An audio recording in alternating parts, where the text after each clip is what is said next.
Grazie per questi bellissimi interventi, grazie a chi è rimasto. Io voglio fare un plauso grandissimo a Laura Dal Corso e a Ines Testini e al gruppo di lavoro che si è trovato all'ordine per il bellissimo lavoro che siete riusciti a fare e per la realizzazione di questo convegno che per me è stato davvero molto molto importante, e ringrazio tutti i relatori che sono intervenuti perché davvero vado a casa molto arricchita da tutti questi interventi.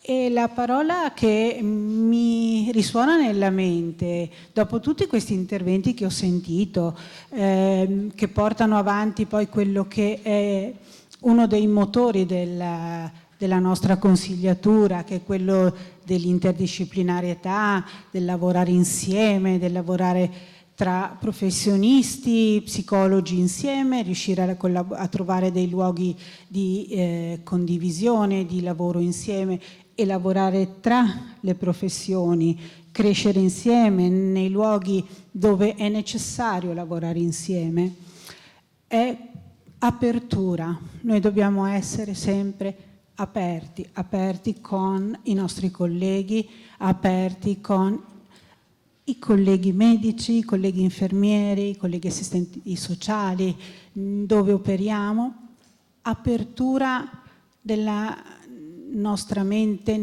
nell'acquisire competenze che l'università, che la formazione specialistica comunque non ci danno, perché abbiamo sentito i colleghi psicologi che hanno parlato, ci hanno fatto capire quanto sono le competenze che bisogna acquisire dopo tutte le competenze che abbiamo avuto dall'università e dalla specializzazione.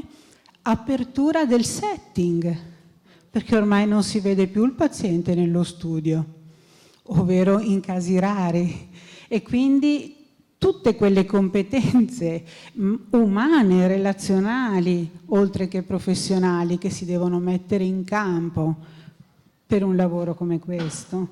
Quindi un grazie a tutti, veramente a tutti, per il lavoro che fate. Grazie.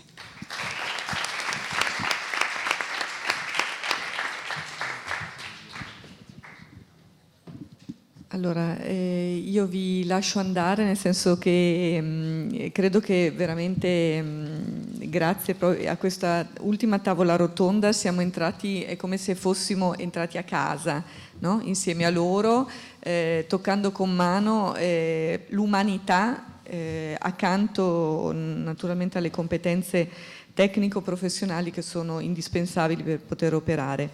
Io ringrazio veramente tutti i colleghi, anche noi come gruppo abbiamo avuto le nostre difficoltà, i nostri momenti, le nostre accelerate, le nostre, ecco, così, anche un po' i nostri arresti. Per me è un'esperienza, insomma, è stato un anno veramente intenso e sicuramente noi ci daremo un appuntamento come feedback per riguardare, fermarci anche un po' a riflettere. Sicuramente emergono degli spunti forti, chiari. Oggi abbiamo trattato la malattia oncologica prevalentemente perché è il terreno più consolidato, all'interno del quale la ricerca ha già dato degli indicatori chiari, dei dati che porto a casa veramente con grande interesse e che riprenderemo. Ma sicuramente un'apertura anche a tutto il tema delle malattie neurodegenerative e alla cronicità.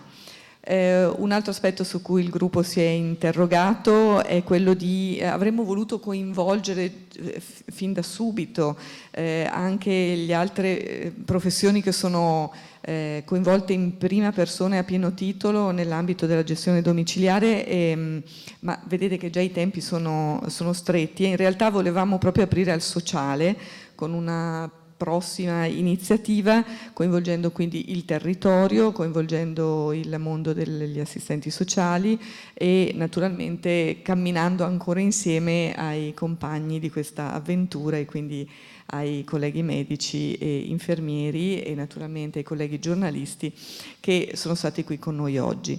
Quindi io vi auguro una buonissima serata, un buon weekend e poi una buona ripresa dei lavori con il lunedì. A presto.